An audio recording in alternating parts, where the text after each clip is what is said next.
दोस्तों जय श्री राम। मैं हिमांशु शर्मा आपके अपने ही कार्यक्रम एस्ट्रो विद शर्मा जी में आप सभी का हार्दिक हार्दिक अभिनंदन करता हूं। हम बात कर रहे थे 12 लग्नों में बनने वाले धन योग के विषय में। इसके पूर्व के कार्यक्रम में हम मेष, वृष और मिथुन इन 3 लग्नों में बनने वाले धन योगों को देख चुके हैं।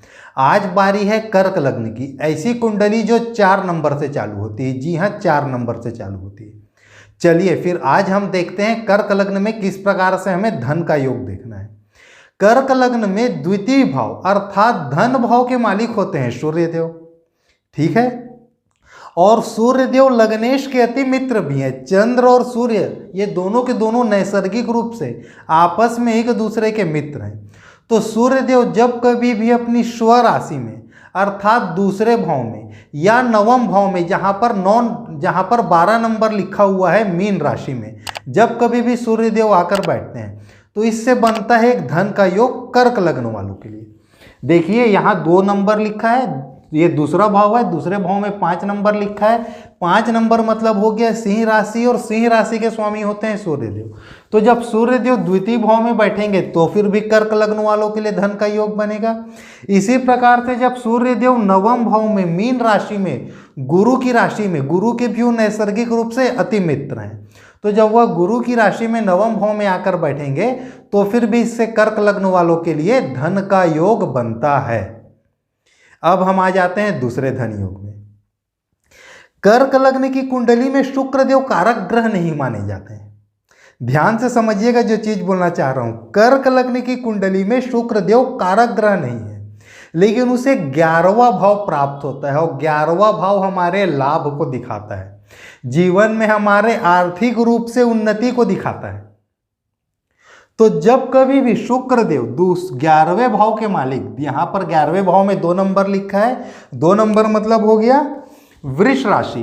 तो जब कभी भी शुक्रदेव और सूर्यदेव आपस में अपना राशि परिवर्तन करेंगे तब बनेगा धन का योग। यदि सूर्यदेव शुक्र की इस राशि से 7वीं राशि से तुला राशि के साथ यदि राशि परिवर्तन करते हैं, मतलब सूर्यदेव यदि चतुर्थ भाव में आके बैठ गए और शुक्रदेव यदि द्वितीय भाव में जाकर बैठ गए तो फिर भी धन का योग बनेगा। वह धन का योग लेकिन पैतृक गांव में अपने जहां जन्म हुआ है उस स्थान में, अपने जन्म स्थान में माता से लाभ होने का वहां पर योग बनेगा। इसी प्रकार से जब कभी भी शुक्रदेव तृतीय भाव में आकर बैठते हैं और तृतीय भाव के स्वामी अर्थात बुधदेव जब 11वें भाव में जाकर बैठेंगे, शुक्रदेव 11वें भाव के स्वामी होकर, लाभ भाव के स्वामी होकर जब तृतीय भाव में आकर बैठेंगे और तृतीय भाव के मालिक अर्थात बुधदेव 6 नंबर मतलब कन्या राशि, कन्या राशि मतलब उसके स्वामी होते हैं बुधदेव। यह बुधदेव की मूल त्रिकोण राशि है, उच्च की राशि है। तो बुधदेव जब कभी भी 11वें भाव में बैठेंगे कर्क लग्न में और शुक्रदेव आकर तीसरे भाव में बैठेंगे तो सहयोगी से, पार्टनरशिप से, मित्रों से, छोटे भाई से, बड़े भाई से, इन लोगों से धन कमाने का योग प्रतीत होता है, ठीक है। अब हम आ जाते हैं, देखिए कर्क लग्न में मंगल देव एक ऐसे ग्रह हैं जिन्हें केंद्र और त्रिकोण दोनों का एक साथ ग्रह भाव मिला हुआ है। यहाँ पर देखिए मंगल भाव को एक केंद्र का घर मिला हुआ है और यहाँ पर पंचम भाव जो है या त्रिकोण भाव को दिखाता है। यहाँ पर 8 नंबर लिखा है मतलब वृश्चिक राशि, और यहाँ पर 1 नंबर लिखा है मतलब मेष राशि। दोनों के दोनों राशियों का स्वामित्व मंगल देव के पास है। कर्क लग्न में मंगल देव एक ऐसे ग्रह हैं जिनको केंद्र का भी घर मिला और त्रिकोण का भी घर मिला। कर्क लग्न में मंगल देव से शुभ तो कोई ग्रह हो ही नहीं सकते हैं। मैं एक कार्यक्रम बनाया हुआ था मांगलिक दोष के विषय में, वहां पर भी इस चीज को मैं रिपीट किया था कि सामान्यतः कर्क लग्न वालों को मांगलिक दोष नहीं होता है। और तो और मैं आपको एक चीज बताता हूं, 4 नंबर जहां पर लिखा होता है, ठीक है, 4 नंबर जो है वह कर्क राशि को दिखाती है। कर्क राशि में मंगल देव नीच के हो जाते हैं, कर्क राशि में मंगल देव नीच के हो जाते हैं। लेकिन मैं आपको व्यक्तिगत रूप से इस चीज का यकीन दिलाता हूं, यदि आपके हाथ में कोई ऐसी कर्क लग्न की कुंडली आ गई जहां मंगल देव लग्न में बैठे होंगे और वो नीच के हैं, तो फिर भी मंगल देव की अंतर्दशा और महादशा में उस व्यक्ति को धन लाभ, मान सम्मान और कार्य में वृद्धि होती है। उसके पीछे भी कारण बताता हूं आज मैं। जब यहाँ पर बैठेंगे तो अपने एक राशि से वो नवम पंचम का संबंध बनाते हैं।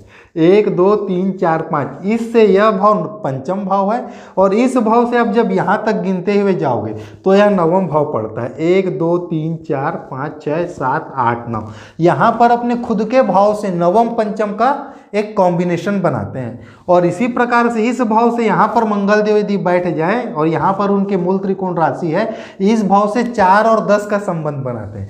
यदि आप यहाँ से यहाँ गिनते हुए जाएं तो 4 आएगा और यहाँ से यहाँ गिनते हुए आए तो 10 आएगा।